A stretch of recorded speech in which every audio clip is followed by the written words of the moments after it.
не мог не прийти на путешествие. Вот. Но почему я занимаюсь этим вообще? Потому что я вижу в этом глубокий смысл для себя. То есть я делаю это для себя, для того, чтобы я жил в хорошей стране, чтобы у меня все было хорошо. Мы пришли, как и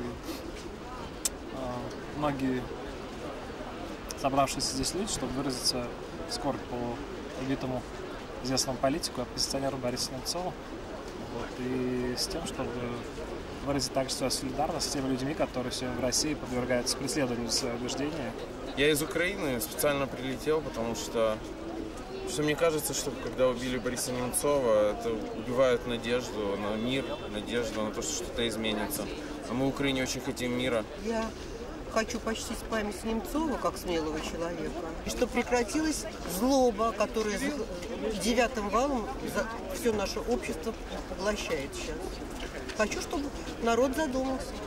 Я задумалась. Нельзя, мне кажется, не прийти. Это такое событие, когда происходит в городе. Мне кажется, очень тяжело оставаться равнодушным. Мне кажется, нормальный человек, любой, который понимает, что происходит в стране, у которого есть какая-то голова на плечах, он не оставит это событие. И поэтому я здесь. Любой честный человек сегодня должен прийти.